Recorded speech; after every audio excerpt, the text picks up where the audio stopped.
In this tutorial, we're going to look at some ranking functions in Excel. We're going to look at small, large, rank, rank, percentile, and quartile functions and how to use them. So this is our data set.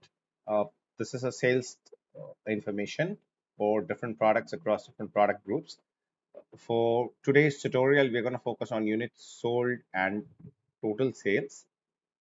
So we also have the percentile, rank, and rank, which we'll look at how it works. First, for the small function, the small function returns the nth smallest item in a given list. See, small, the list is going to be total sales, comma, there are 80 items in the list.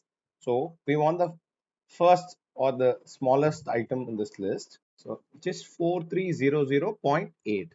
Even we have the rank here. We can look at find this item by the rank. So you can see the first rank item is 4301.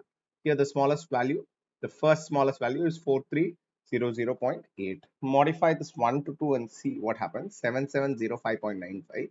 We have rank here. We can see 7706. Now the large function works in a similar fashion. It finds the nth largest number or nth largest value in a given range. We'll say equal to large.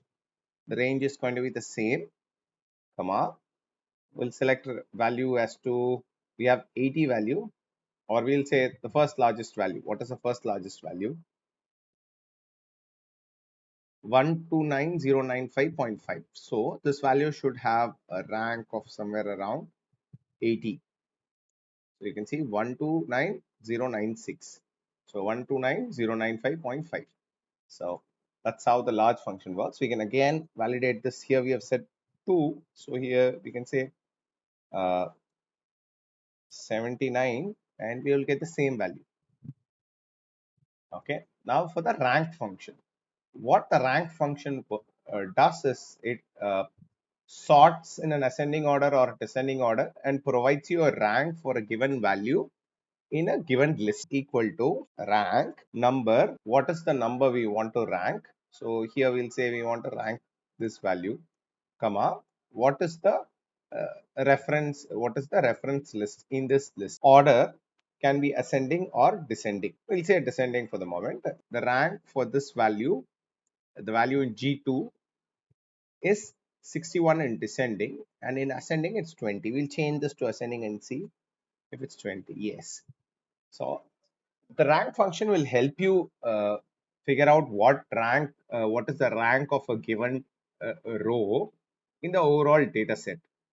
This is helpful if you're analyzing, say, student scores or something like that. You can find out the rank. Percent rank is similar to this. Sorry, I made a mistake here. I'll put percent. So percent rank, what percent rank does is it gives you a rank in percentage. So here we can see, we know how we got the rank 20 for this one. So this is the 20th ranked item. Now there are 80 rows of data, 80 data points or 80 rows in this list. So this is 25 percentage.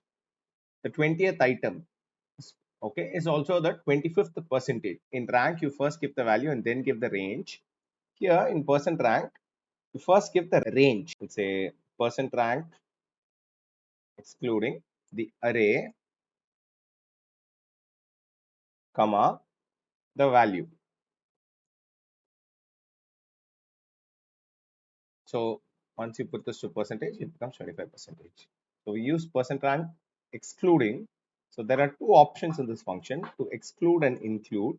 Exclude and include means exclude will exclude the first and the last items in the list for ranking considerations, percentile considerations, whereas include will include both of them. So next we will see percentile. What the percentile function does is it will take a value, it will take a percentage value and tell you what is the value in that percentile.